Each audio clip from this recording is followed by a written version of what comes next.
बिस्मिल्लाहिर्रहमानिर्रहीम। हकीकी नुक्ता के नाज़रीन अस्सलाम वालेकुम।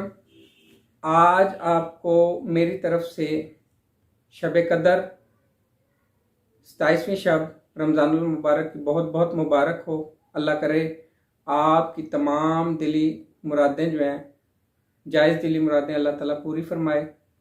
हमारा आज का नुक्ता जो आज से हम सेशन शुरू करने लगे हैं वो रूहानी लिहाज से इंसान के अंदर क्या क्या बीमारियां पाई जाती हैं, ज़ाहरी अज़ा से कौन कौन सी ताल्लुक़ रखती हैं, बातनी अज़ा से कौन कौन सी ताल्लुक़ रखती हैं और उनका तदारक कैसे किया जा सकता है।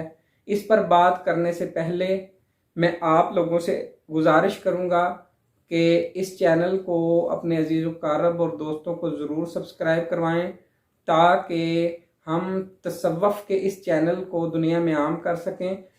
आज जो दुनिया के अंदर एक डिप्रेशन और एक उलझने जो पाई जाती हैं इंसानों के अंदर और जितना तनाव पाया जाता है, आज हमारे इखलाकियात जितने बिगड़ चुके हैं, आज हमारे अंदर जो एक तहम्मुल और बर्दाश्त का फुकदान पाया जाता है वो सिर्फ और सिर्फ रूहानी अमराज की वजह से पाया जाता है। और जो रूहानी अमराज होते हैं उनका तदारक भी रूहानी तरीके से किया जाता है और इस मुमकिन होता है। और इसके लिए मैं आपको बताता चलूं कि किसी रूहानी शख्सियत से ताल्लुक़ किए बगैर अगर कोई कहे कि वो जिना से, चोरी से, गीबत से, चुगली से, बुग़्ज़ से, हसद से, कीना से निजात हासिल कर सकता है तो ये कायनात के अंदर सबसे बड़ा झूठ है। आज नमाजें पढ़ी जा रही हैं, रोज़े रखे जा रहे हैं, ज़िक्र अज़कार कसरत से किया जा रहा है, लेकिन फिर भी इन मसाइल से छुटकारा मुमकिन नहीं है। तो इसकी कोई ख़ास रीज़न तो है, वो रीज़न रूहानी इलाज है जो रूहानी ज़िक्र से ही होता है। और जितने भी इंसान के अंदर बुराइयां हैं उनका तदारक रूहानी तरीके के अलावा कभी मुमकिन ही नहीं है। मैं आपको आज एक बात बताता चलूं कि मेरे पास शायद सुई का जो कॉर्नर होता है उसके बराबर भी इल्म नहीं है, लेकिन मुझे ज़िंदगी के अंदर जो कंसेप्ट समझ आया है वो ये है कि जो इल्म आप तक पहुंच जाए उनको दूसरों तक ज़रूर पहुंचाएं ताकि अल्लाह ताला आपके इल्म में भी इजाफा करे। इसी मिशन के तहत मैंने अपने ना होने के बराबर जो इल्म, हकीकी इल्म मुझे हासिल हुआ उसको मैं दुनिया में इसलिए आम कर रहा हूँ ताकि बहुत सारे लोगों को एक वे मिल जाए अच्छाई की तरफ आने का, दुनिया के अंदर रहते हुए अल्लाह ताला के पास जाने की जो एक हमारी जो हमने तैयारी करनी है अल्लाह ताला की तरफ जाने के लिए, उसकी तरफ हमारा रुख हो जाए। जिसके लिए मेरे उस्ताद मोहतरम जो हैं वो रूहानियत के अंदर इंतहाई बुलंद मुकाम पर फायज हैं, फ़क्र के अंदर इंतहाई बुलंद मुकाम पर फायज हैं। और उनकी और मेरी काविश सिर्फ इतनी है कि दुनिया में लोग बुराइयों से बच के अल्लाह ताला की ज़ात की तरफ रुख हो जाए। यहाँ पे मैं एक उनका जुमला अगर मैं कोट करूं कि अगर कुल इंसानों का रुख हजूर नबी करीम सल्लल्लाहु अलैहि वसल्लम की तरफ हो जाए, उनके दीन मुबारक की तरफ हो जाए, दीन इस्लाम पर हो जाए, तो आपसे मैं एक सवाल कर रहा हूं, क्या इंसान को एटम बम की ज़रूरत पड़ेगी? मेरे ख्याल में किसी इंसान को एक छड़ी की भी एक दूसरे के लिए ज़रूरत नहीं पड़ेगी अगर वो दीन मोहम्मदी सल्लल्लाहु अलैहि वसल्लम पर आ जाएं, हजूर की इत्तबा में आ जाएं, हजूर की मोहब्बत में आ जाएं। तो ये एक रूहानी चैनल आपके लिए क्रिएट किया गया है।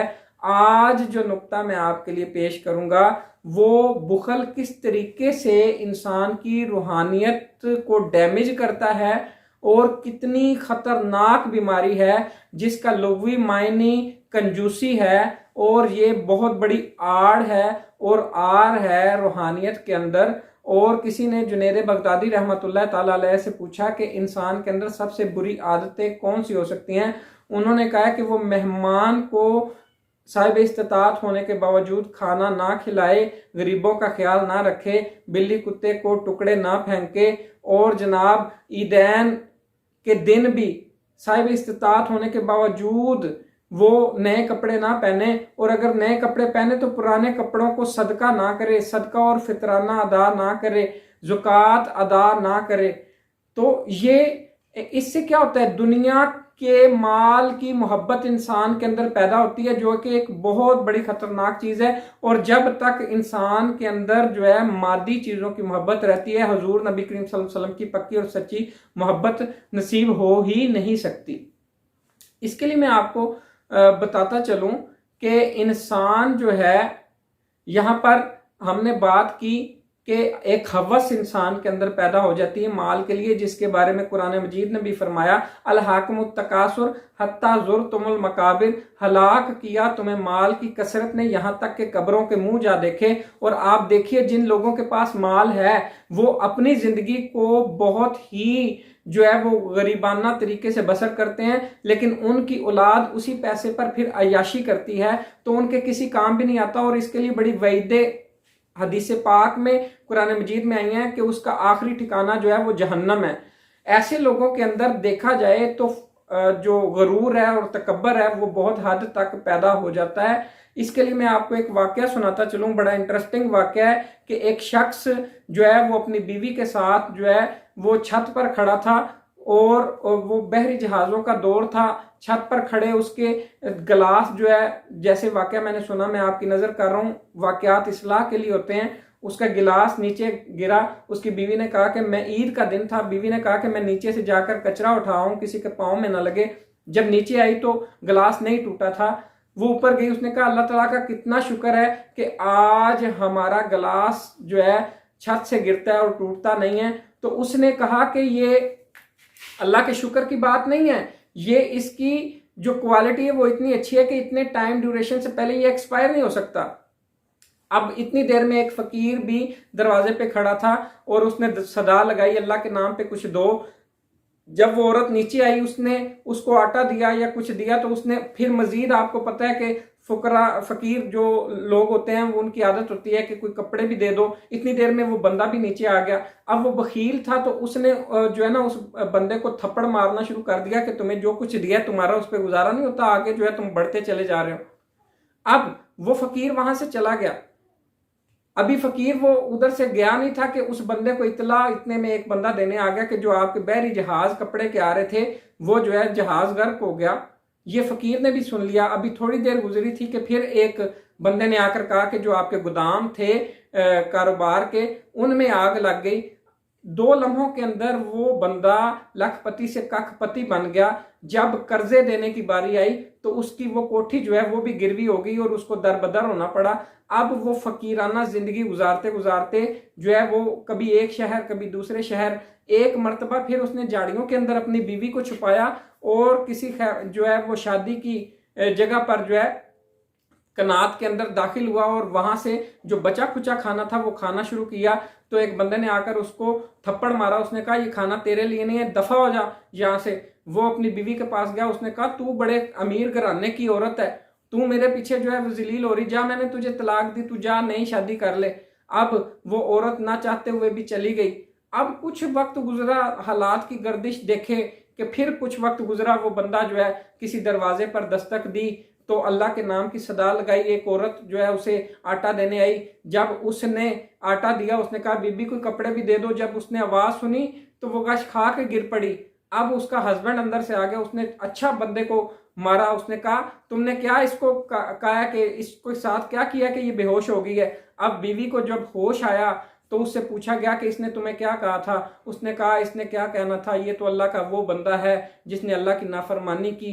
अल्लाह की लाठी इतनी बेवास थी कि ये करोड़पति आदमी था, इसने एक गरीब के साथ, एक फकीर के साथ जो है जुल्म किया था। अल्लाह ने उसी वक्त पकड़ लिया और इसका सारा माल जो है तबाह बर्बाद हो गया। मैं इसकी पहले बीवी थी। उसने, फकीर ने, जो उस वक्त उसका मौजूदा खामन था, उसने कहा मेरी भी बात सुन लो, वो जो तुम्हारे दरवाजे पे फकीर आया था वो फकीर मैं था, कोई और नहीं था। तो अब देखिए इससे इबरत हासिल की जाए कि माल किसी काम आता है, इंसानियत काम आती है, प्यार काम आता है, मोहब्बत काम आती है, अखुवत, भाईचारा काम आता है। अल्लाह की लाठी इतनी बेआवाज है कि लखपति को कखपति बना देती है, और देखे कखपति को लखपति बना दिया, उसकी बीवी ली, उसके निकाह में दे दी। तो इससे अंदाजा लगाइए अल्लाह की लाठी कितनी बेआवाज है। इंसान को अल्लाह से डरना चाहिए, अपने मामलात को इस दुनिया के अंदर दुरुस्त कर लेना चाहिए। उसके लिए मैं आप लोगों को गुजारिश करता हूं कि जो रूहानियत का सबक लेना चाहे, जिक्र लेना चाहे, तो वो मेरे व्हाट्सएप नंबर 0307689298 पर रब्ता कर सकता है। इसके साथ ही मैं इजाज़त चाहूँगा। अस्सलामु अलैकुम वरहमतुल्लाहि वबरकातुहू।